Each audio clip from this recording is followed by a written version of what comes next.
today's episode of Anish Thing, I spoke with Tanner Leatherstein. Well, he's got a YouTube, TikTok, and Instagram channel where he dissects a lot of leather, and we basically get to the crux of why genuine leather can be super misleading. Well, so good to have you on the episode, Tanner. Uh, Thank you. Before we begin, tell me more about your name. Is this your real name? Is this a stage name? What's happening here? It's a personal brand. It's not my real name. Uh, Yeah, but I explain it this way: if people has a chance to pick their own names when they realize why they're here for, when yeah, we're born, we don't know anything, and then it yeah, takes a little while for most of us to figure out why we are here. yeah. At that stage, if you have a chance to name yourself, that would be the name I would pick, and that's what I did. So it's the Yeah. personal brand. Yeah, because when I was writing to you, I was like, wait, this is either too cool to be true or he's just picked his stage name very smartly. Tell me a little bit more about your journey with leather and then your own brand and your Instagram. Absolutely. So, as you may have already noticed, I live and breathe leather. I have a passion for the thing, and this is, I didn't choose it. I was kind of born into it. My family had a tannery when I was born in Turkey, and my dad was loving to involve me and take me around in his business when I was a kid. So I enjoyed it so much. I was always inclined to chemistry and stuff like that. And leather tanning is a chemical process. So that was a game for me. I started doing my own small batches of leather tests when I was 11. I did my first leather jacket. It started as a game, and it just evolved into a lifetime passion. And recently, about like 2 3 years ago, I found a clarity in my mind that almost like something was telling me like so clearly, you are here to help people understand leather and experience it better. Yeah, Because overall, my entire journey with leather, whoever knew my involvement and passion for it, they kept asking me, hey, I got this wallet, can you take a look if it's any good? Did I pay too much? Is it fake? That all the points coming together, I realize people love leather, but they don't know enough about leather to make their own decisions or be sure about it. There is always that suspicious feeling, weird feeling about leather shopping. And I came to that realization, and I took it upon myself as a task to produce this content to help people understand leather. That's one side of my mission. Second side is experience leather better. So I'm going around the world and finding these artisan natural leathers from very specialty tanneries and putting into my own design so they can experience leather in a different format that brands don't have the luxury to do so. interesting. So I think for me and a lot of other people, the promise of leather is that if you, of course, take care of it, it's something that'll last you a lifetime. And that's why you sometimes will pay more for it, or more being subjective. But what got me very curious about leather was that in India, when you went shopping anywhere, right, for a leather belt or a leather wallet or even watch straps, or you went on Amazon, the cheapest stuff would say genuine leather. And I've not seen this happen with any other product. Like if you're buying milk, it doesn't say genuine milk. Like why is the word genuine all over the place? It almost seemed like they're trying to hide something. No pun intended, but which I later found out it was. So tell me more about perhaps starting with what leather is and how do you even go by defining grades of leather? Like what makes good leather good leather? Well, that's a long question. So let's start from the genuine side of it, and then we can Yeah, go to like what is leather. As you said, they don't say genuine milk because milk is milk, and you know they don't make fake of it. I guess there's powdered milk and stuff like that, but I guess the promise or opportunity comes in for some people. Leather being an expensive thing, the good leather is being an expensive thing, and there is a good amount of fakes alternatives in the market and lack of knowledge in the people to determine the difference, right? Like you might see a fake leather, faux leather, and you might think it is leather because you just don't know enough to make the distinguish. And that's why this genuine leather become a requirement. People want to say like it is really leather. If that was used accurately, I had no problem with it. But then at some point, some people got really smart and they say, okay, we're gonna be legal, but not honest about this. You know, Yeah. those are two separate things. You can really stay legal. It doesn't mean you're gonna have to be honest. So honesty and ethical description of leather is going to be completely something else, and it is going to um, give people what actually is like full grain leather. You start talking more about it. You don't say genuine leather. And if you want to stay legal and you just say genuine leather, then you're talking about the lowest grade of leather, a split, which is a fold down part of the main leather, recovered by a plastic layer and made it look like by hot embossing presses, look like leather grain again. Because the bottom, the most of the substance is leather, is coming from leather, they get to call it genuine leather legally. Legally. Yeah, it is leather, Yeah. but what you're looking at as the grain of it is man-made. It's the plastic. It's nothing different than the faux leather. The faux leather uses a fabric base. Genuine leather uses the leather fiber as the base. So that's why it's the most misleading term. Genuine leather. Is it leather? Yes, it is leather. It's not a good leather. So It's not a good leather, yeah. yeah, Oh, but such smart branding, right? Like whoever thought of this, yeah, it's like okay, let's just call it genuine, and it says 100% genuine, right? It's not yeah. even like And yeah, it even gets more confusing now because even in the industry, some people still use it honestly. Some people use really good leather, those full grain leathers, and they call it genuine leather because they're not aware of this misusage of the term. They say yeah, genuine leather. That's what I'm trying to tell the brands. Like, look, this term is spoiled. Like they abuse this so much. Don't say genuine leather. yeah. If you're using really good leathers, just tell more, and that's your specialty. Say it's full grain. Say it's aniline. Say it's from calf skin. It's from horse. Whatever it is, like just say something more to define what it is. Don't say genuine leather. It is the time of that term has passed. If you're I'm not just just faking people. I just got a new watch and the leather strap is actually really nice. So I just took it out to see what it says. It says vegetable tanned Italian leather. Perfect. So Yeah, just say that. Some vegetable tan Italian leather makers I've seen in my dissections, they say genuine leather. Come on, you guys should say something more because this is yeah. specialty stuff. Italian vegetable tan leather. So that distinguishes you from those, foxy marketing leather fakers. So tell me more about the grades of leather though.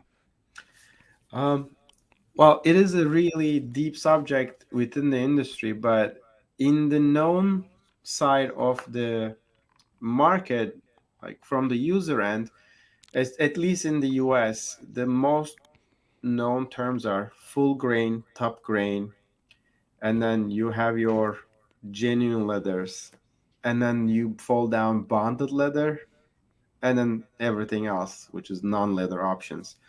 So the best options you can get is the full grains and top grains. And as the term indicates, it means it's talking about the grain side of it. So what leather is, going back to the part of your question, it is a fiber structure, has a very intensified layer on top, which we call grain, almost like the callus, right? All the fibers on top become calluses by um, exposing to the elements. It is the strongest part of the leather. That's what holds it together. It's almost like you imagine a house like upside down, the Yeah. foundation that holds it together. That's the grain on leather. Once you take the grain off, the rest is fibers meshed together, and they can easily come apart. As you pull them, you can easily tear them. If the grain is on there, you're not going to be able to tear it as easily. That's the bonding structure of leather. And that's why we love leather. We love the look of the grain, we love the touch of the grain, and it's more durable. It prevents anything to get in or out. That's how our skin protects us, by its Yeah. grain. um, it's just basically using the leather as nature intended. We are using it like how nature covers us with skin to protect our organs, humans, and put things together and give it a form and shape and separate it from outside. We take it and give it a second life after tanning to use it with the same purpose. We make a bag to keep our otherwise ugly and messy things, put them inside, separate and protect it from other elements, and put a nice outlook to things. So Yeah. we're basically replicating the function of leather as nature used into crafts once we turn it into a tanned leather. So that grain part is your like bread and butter in leather here. And if it's full grain, it's the most strong part. And what distinguishes full grain from top grain is a little bit of correction. Uh, Not all leathers are super clean. That doesn't require much fixing or makeup. They can stay as full grain, so we don't have to do any buffing or little touch ups to make the look a little bit more um, standard, if you will. Yeah. Then it's full grain. But this is like 5-10% of all hide population can be done in full grain, because as you know, all the animals go out in the wild, they go scratch themselves in the bushes, they get scars, they get bug bites, they get skin diseases, and all these things leave blemishes on the grain. And if you don't correct that for those 90% of the leathers, it's not going to be a very workable material. So we Yeah. need to buff it off a little bit, give it a little touch up, a minor makeup to still keeping the grain, but making it a little bit more workable. That's what So makes the top grain. so it would still be, in case you didn't do any of the buffing or whatever, right? It would still be strong. It's just that visually it may not be that appealing.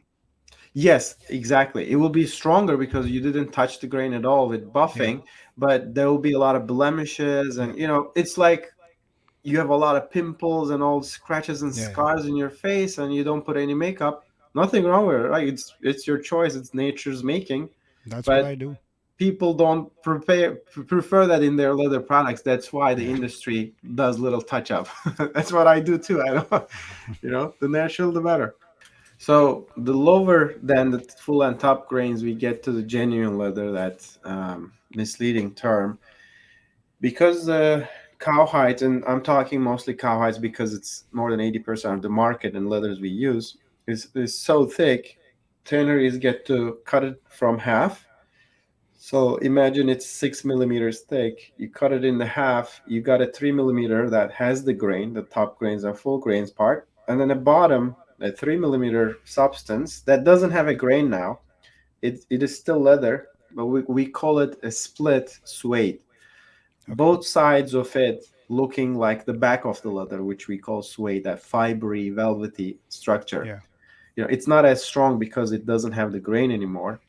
The really good suedes, really good splits that has enough substance and no knife marks, nothing in it, become beautiful suedes. It's as valuable. It's a separate level of art. So at this point, it's not really low grade, but really good suede coming out of the split is again top notch in its own category. But again, it's rare.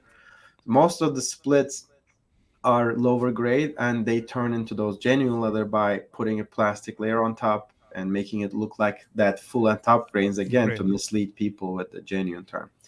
And then there's the bottom of the pile, which is the bonded leather, which is all the droppings, like not even leather pieces anymore. It's all the garbage, fibers and shavings fall off from the tanning processes. They go into other facilities to mashed up, glued up together to make it look like leather again. Again, the leather fibers are in there. They get to call it bonded leather, rebonded. It's almost like your hot dog. Like I give this analogy when we're talking about leather grades. Full grain is your New York strip ribeye, this like top Yeah. cuts of leather, wagyus, and your top grain is, let's say, little lower cuts, still, sirloin or whatever you call. You go to genuine leather, we're talking about ground beef now. It is still leather and meat, but it didn't make the topper cuts. And anything that was falling off from, all other things becomes Yeah. hot dog. Is it meat? Yeah. Yes, it is. It's gonna fill you up, yes, but it's a different experience. Yeah. You will like to know when you're buying those things. So those are the grades of leather, and everything else is non-leather, fall leather. I think this is the other thing, right? There is, again, considering so many filters you might have, it's not about buying one thing over the other. It's about knowing what you're buying and just getting Indeed. misleaded into buying something that it's not what it's posing to be. Exactly. That's my entire point, because there's less lack of knowledge and no brand is doing an effort to train people. They just put those labels to be legal and Yeah. give the bare minimum because it works for them. And the buyer is like, it says leather, bonded leather. I don't know what it means, but there is leather. It probably it's leather and I'm going to buy it. So that's my point. I want to explain you these as repetitive as it gets and as many different Yeah. Yeah. analogies as it gets so more people understand. I want you to know what you're buying. I don't care what you choose. It all has Yeah. function, but as long as you know what you're paying for. So we've got the leather grade sorted. Now comes the tanning bit, the tanning Hmm. part in the chain of making a product. Yes. So basically, what leather is in here, as before it gets to the tanneries in the supply chain, it's a byproduct, a waste of the meat industry. The most of the leathers, 95, 99% of the leathers are coming from cows, sheep, goats, and pigs. Four main meat sources that we consume, and because there is this meat production, this leather is a waste of that meat harvesting process. If it's not touched in a few days, it's going to be infective disease source, because the bacteria will start working on it, petrify, and just go away. So you have to manage it because it's enormous amounts coming out every day. So what tanneries do is take it, salt it right away before the petrification starts to stop that decaying process, and then it stays until it can get to the tanning steps. What tanning is, taking all these organic stuff from the structure of leather out first, and then closing those fibers, making them invulnerable to bacterial putrefaction after that point, so it's stable going forward. Leather is almost like a meat. If you just leave outside, bacteria will just love to eat on it and destroy it right away. But what we're doing in the tanning process is closing all those fibers that otherwise bacteria will start eating, and it becomes something they don't want anymore. It is now completely stabilized, so it is gonna stay as is. The putrefaction process is Yeah. being stopped by the tanning. There's various ways of doing it. There's most common way is chrome tanning. It's an inorganic material. There's a lot of fuss about, or lack of knowledge. I would say like chrome tanning is not good for you. If it's done wrongly, yeah, there might be like health impacts, but it is so well known and so common that most of the tanneries figured this out. They have all the tests and chemical processes in place. It's the most common, most effective, most economical way of doing leather, and that's what being used. Probably 90% of leathers you use is chrome tanned. Got it.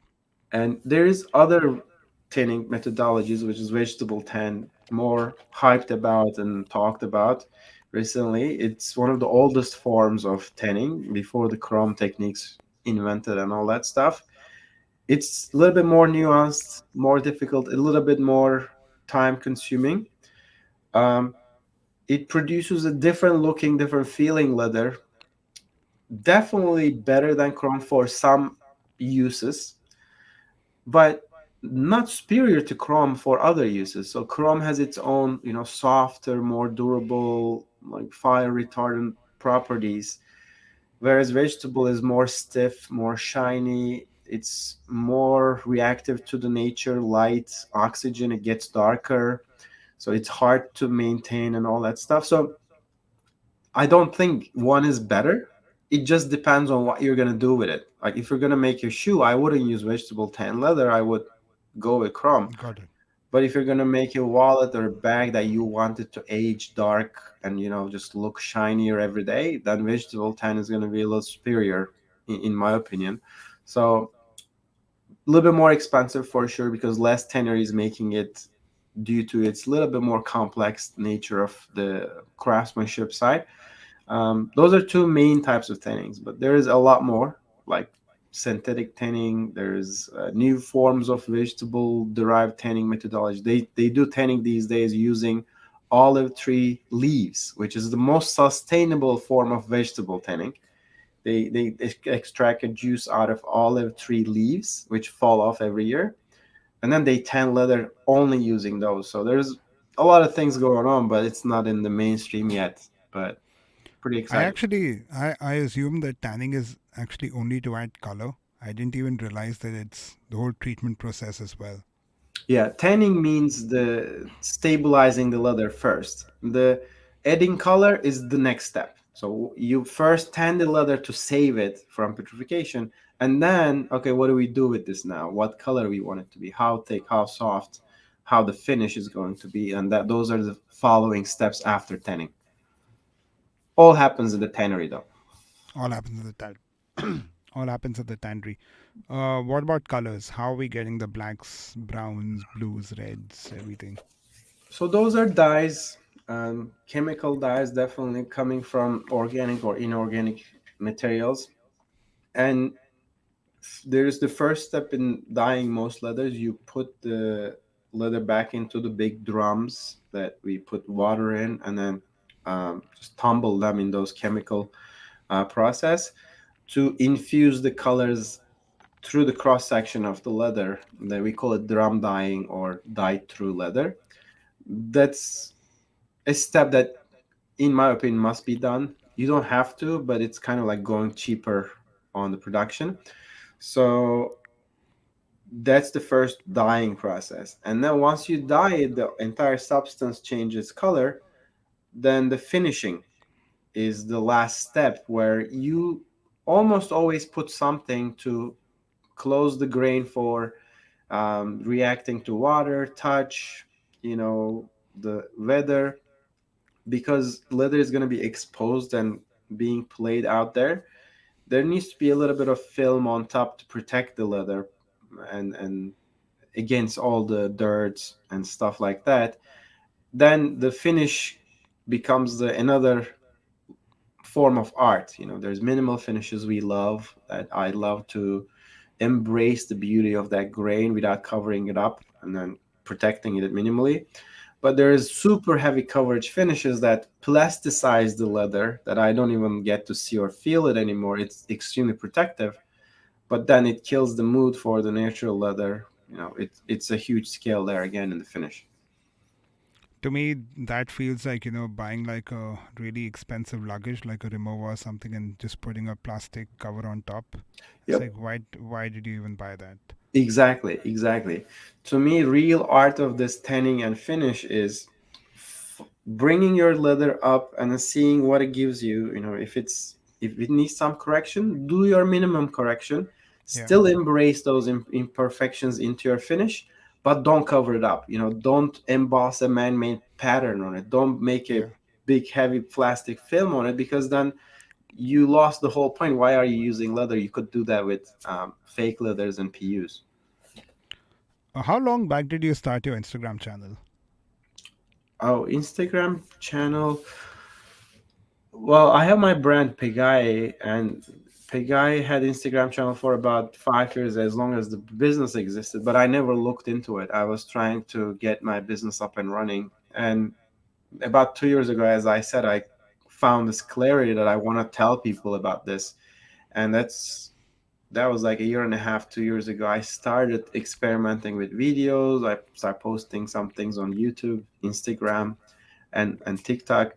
But first video got good response on TikTok about last year August, like 4 or 5 months ago, and everything happened after that. I love what you do on Instagram. We don't have TikTok back in India. It's a banned Oh, app. really? I didn't know that. Yeah. So actually, TikTok is where everything started for me.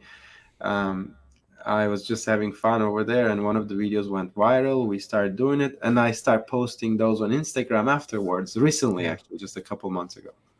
So you end up dissecting bags, shoes, wallets, belts. Tell me some of the learnings here from the point of view that if I'm in the market to buy a leather bag, l- actually let's go one by one. Shoes can be a little complicated because we may not have a lot of same brands across countries. But let's take bags to begin with, right? Common brands. Hmm. Uh, which have been the ones that for you have really stood out in terms of genuine quality, and any that were just surprisingly bad? So, out of all the bags I dissected in the bag category, I was impressed with the leather selections of Bottega so far. They had a good sense of trying to keep that artisan leather principle, not super heavy finished, man made corrected leathers. The leathers they use as semi aniline finishes, still seeing the grain in the sheepskin, lambskin, or calfskin space. I really like their applications, very unique design, very, very sophisticated and well craftsmanship. Super expensive bags, but they were giving you something special. But I did a dissection of their wallet a couple days ago. I was thinking it's really good looking wallet. I used the wallet for about 3 months, and it came out to be the outside leather they use is one of those genuine kinds. Like, and it took me a while. Like a few times, I did my test to like I can't believe they did this because I was respecting the brand so much Yeah. out of their bag reviews, and they use that film layer on top of a suede piece for the outer skin they use. To me it's unacceptable. The description says 100% calf skin. It's a huge stretch to say that thing is a calf skin. It's not. I would say it could be a calf suede, maybe covered with layers, but you need to be a little bit more clear about that being not as superior as the full grain calf hides. So again, I don't think I'm learning that I can't say this brand is perfect at this point. People do really good work on some of their designs, and then they might employ some different techniques that I don't approve of in other crafts. So it's still too early to say that. I'm learning every day I open one of these things up. I wasn't expecting that at all. What about your bigger like brands like Louis Vuitton, Hermes? So Louis Vuitton, I'm gonna do one more today actually, right after this Oh, call. Hermes. Yeah. Yeah, we're gonna do one Louis Vuitton bag. Um, Most of their leathers is corrected finishes. Like they always have the embossing. It's like their epi leather is what we're gonna do today. It's a heavy finish on top of a leather. So I don't get to see the leather behind. I don't get to feel it. It just feels plasticky to me because of the heaviness of the finish. Is it leather? Perhaps we're gonna see today. But like when they say leather, usually it is leather, and probably they use good leather underneath it too. But what I make analogy for this is like you're buying really good steak and then you make hot dog with it. You just put it all, smash it up, and then cover it with all the flavors, and I don't even get to enjoy what was the raw material. So, but I understand big brands has to do that. They need a standardization process. They make hundreds thousands of products to serve all around the world to people in the same level. So leather is too unstable for that artisan leathers that I love and appreciate everywhere. It's not that commonly available, and you cannot make standard products out of these. So that's why they always opt in for more standardizing um, the leathers. One of the wallets and belts I picked from Louis Vuitton was minimally finished. So it was like still standardized, but acceptable level. At that brand level, I have big respect for those. But in the some of the leathers they do, they use really, really heavy finishes that really just kills my mood. Like Chanel was the same. Their caviar leather is like just overkill. Way too much finish on it. I don't get to enjoy or see the leather. They call it caviar leather. It sounds expensive, you know. It's one of those. Sounds very very exotic. Yeah, so Yeah, like some people may be even confused, like caviar leather. What is it? yeah. Like fish leather or something? Like where is it coming from? Well, it's cow leather embossed with a basketball looking pattern and super standardized. It's to me, it's nothing special about being leather. I think this curse happens right at scale. You see this a lot with whiskeys, where you do add a color to the whiskey, and that's just to standardize the color. Because if someone saw a bottle of a black label at an airport that looked different from what they saw 6 months back, they'll be super suspicious about it, and they'll just try and standardize it. Uh, Yep. which were some of the brands that really stood out from a great quality point of view that might have been a surprise? Well, so the great quality, if you look at it from the value standpoint, usually Yeah. those are the smaller brands that surprises you or local craftsmen. I got one. I'm also looking at smaller craftsman things because people suggest, hey, can you check this? Can you check that? And that's my main message here. Big brands needs to standardize leather, and they do it, but they don't tell you much about this, and then they use marketing to tell you how great it is, price it super high. They give you something really not that special. Just get 1 point out of this luxury brand leather space.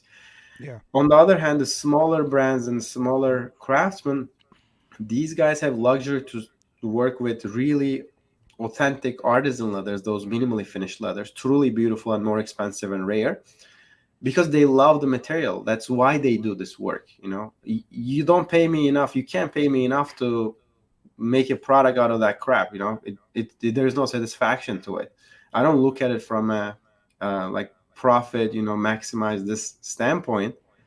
I like to enjoy the leather as I'm making this. Most small craftsmen has this mindset, so they go around find these leathers they love, and then they make their work and they price it in a fair setup because they don't have the store cost, they don't have the advertising, celebrity endorsements, anything. So what you end up getting here is the value and true artisan leather. If you shop smaller brands, smaller craftsmen, you're gonna get most likely or at much higher chances a great product for great price as opposed to your shopping with big brands.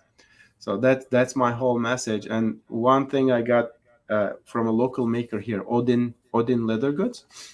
Um, I got a little wine tote and we dissected it.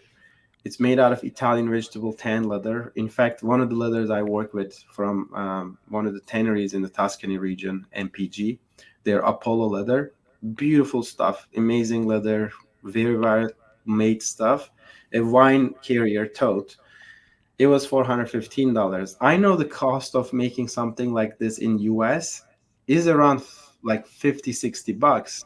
So it's just the double of the price. You know, a multiplier of two of the cost of the goods is an Oh, insane that's value. yeah. You know, my fair pricing margin is usually if something costs about $10 in leather and labor, I'm okay paying $40 for it because all other expenses of the business, you know, multiplier of three, four, five is acceptable.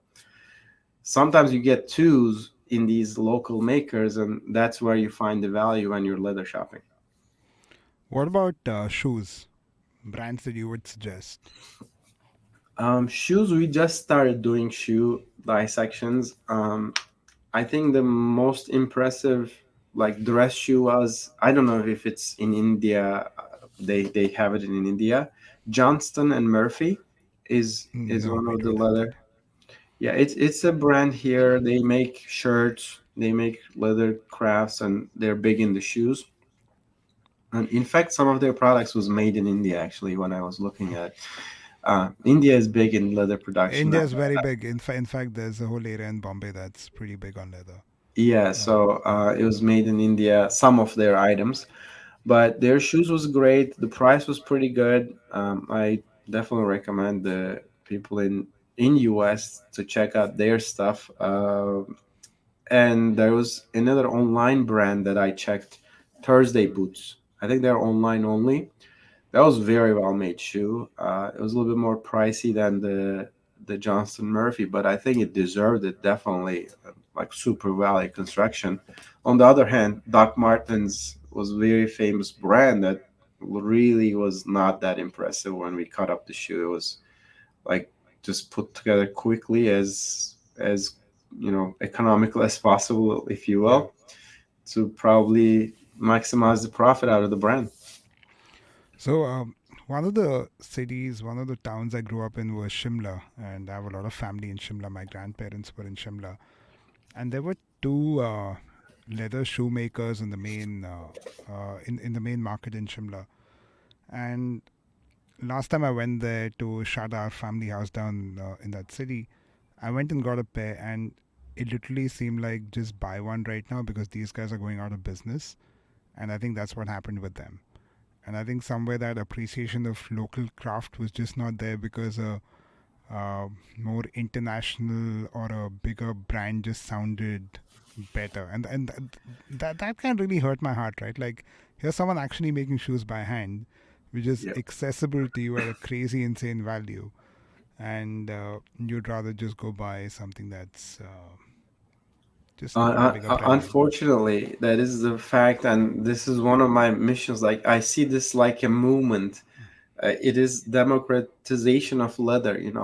Huge brands monopolize the leather industry by marketing, advertising, and just not telling people Yeah, what's going on in the real knowledge side of this business.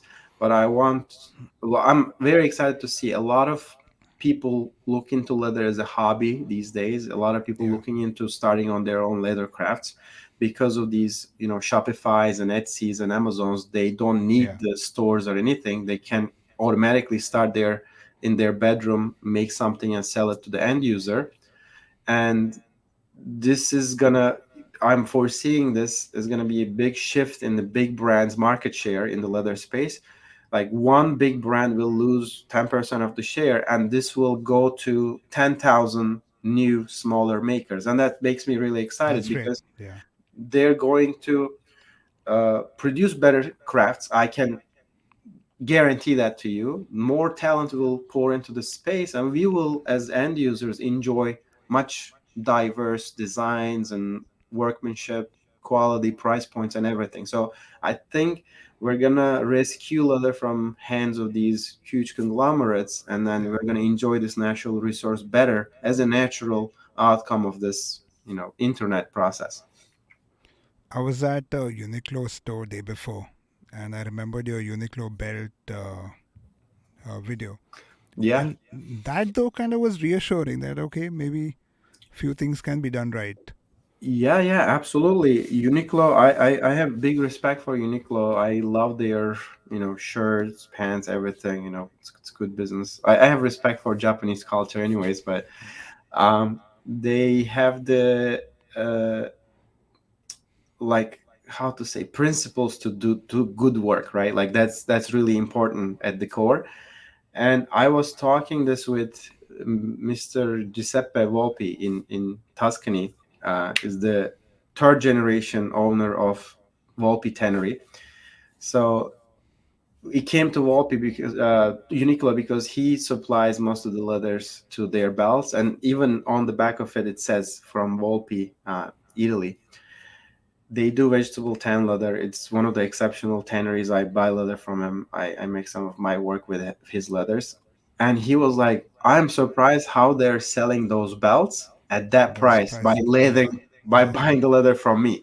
So I was having the same difficulty when I was in Chicago checking Uniqlo belts. I'm like, Volpe, how come is it yeah, like $30? Like I know how much the leather is at this place.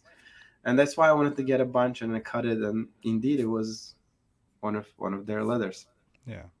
How does one take care of leather? Well, Do's and don'ts. again, it depends on the leather a lot, but there's generalizations I can make here. Um, Most of the leather is in the market today is chrome tan leather, so they don't require much maintenance. They are That's the beauty of chrome tanning. It's not gonna dry out. It will keep its moisture and oils for a long time. It's flexible. It's not gonna crack. So if it's one of those leathers, if it doesn't say vegetable tan leather, probably you don't need to do much. All you need to do is keep it dry, keep it clean. Don't expose water. If it gets wet, dry it immediately. Um, if it gets dirty, you can wipe it dry or damp cloth, like little bit. You don't have to do anything else on top of that. If you want to apply any protector or shine or like creams or balms to make it a little bit more softer, you can, but always be careful because what you're actually doing is changing the finish of the leather. And leather finish is a world in itself. Nobody would know what happened, like what kind of recipe and chemical was used in it, and how your chemical will react to that. You might ruin it. You might change the color. You might change the shine, look, touch in a way that you don't like anymore, and you can't revert it back. So if you're going to apply any product, regardless who is it coming from, and they say it's safe, I there it's not possible to predict that's going to be safe. So you apply it in a discrete space first. Like if you like what you see, then you go all over the place. You just don't start applying everywhere. That's my recommendation. If you're looking at a vegetable tan product, then it's a little different. Vegetable tan leathers tend to dry, and it might crack if it gets dry in time. You might apply time to time some of the those balms and conditioners. There's a bunch of it in the market, again, coming from different chemicals. It's always wise to apply it in a discrete space first and see if it's not changing the finisher look, and you're happy, then you apply the rest of the product. And again, vegetable tan leathers a little bit more reactive, so they are not gonna like water little more than chrome tan leathers. You need to protect them a little bit more. They also react to oxygen and sunshine.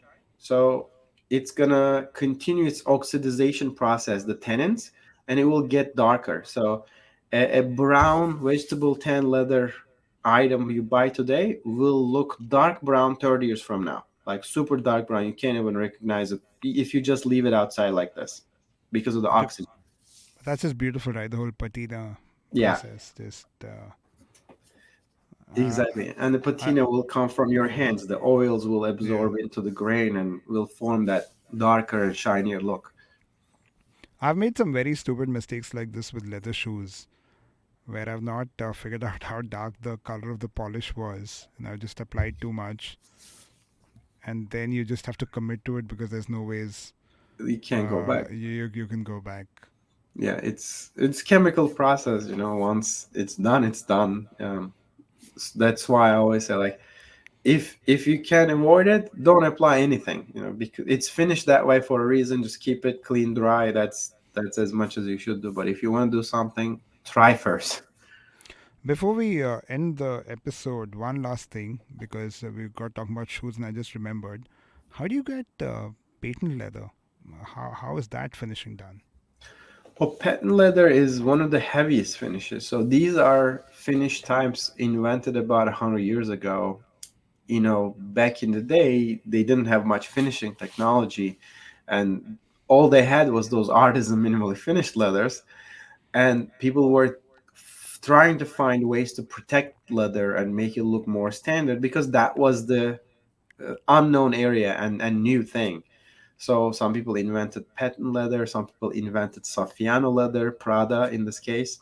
So they were big inventions of the time. And probably coated canvas was around the same era. They were trying to make things last longer by putting big protective finishes and layers on top of materials. So that came out of that era. It served a purpose, and it is still serving a purpose. It's a super standardizing finish. You basically clean out all the grain, not all of them, but it's a very heavy buffing process to even it out first, almost like how you repaint a wall. You just buff it out, or a car, buff it out, and then make it flat by using a filler, and then you paint on top of it. So it's very comparable. You take all the um, imperfections off the way, you put a very thick layer of wax and plasticish materials, acrylic finishes on top. There's various machines helping you do this, very flat and like perfect layers laid on the leather surface and bonded very strongly. So what you have on top of the leather now is completely closed plastic film that doesn't let the water go in, that doesn't let anything get in the leather. So it's easy to clean. It's always shiny. It looks the same from the first day until the 10 year. Eventually, it might start getting crackling because Yeah. plastic tends to dry out in time. And once it cracks, then it's ruined.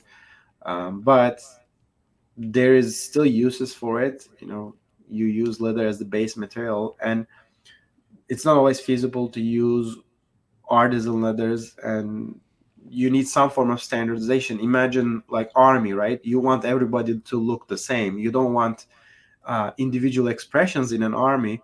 So Yeah. army shoes are made with patent leather. They all look the same. It's Yeah. easy to clean.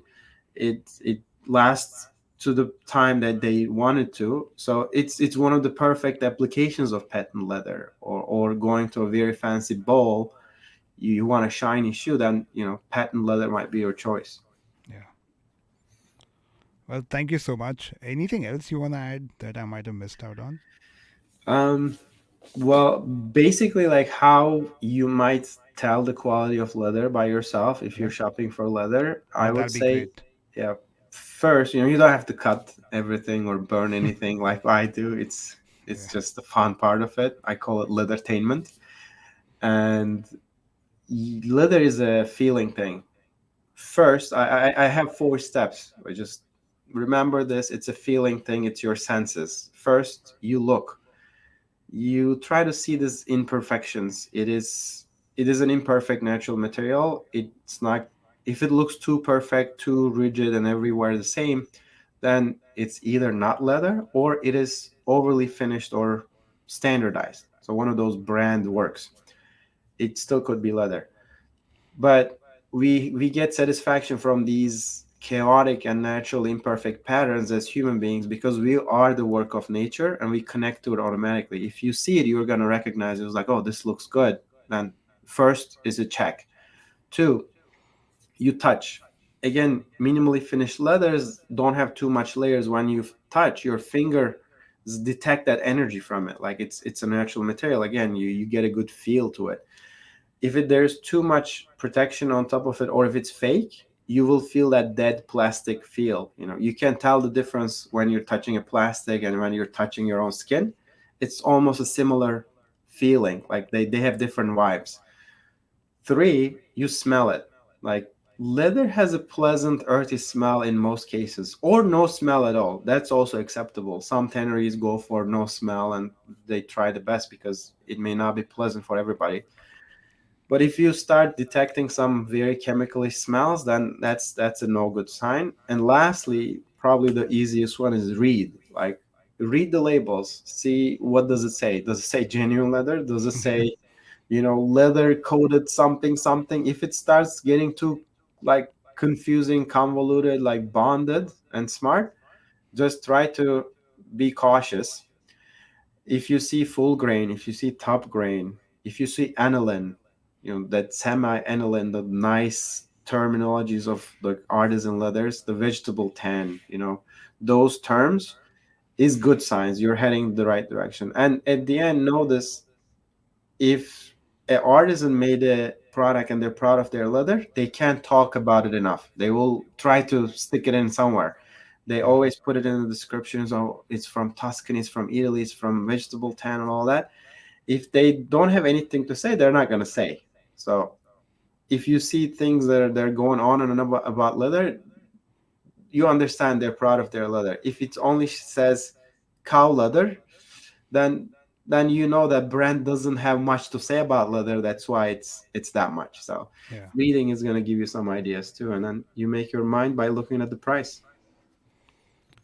That was really helpful.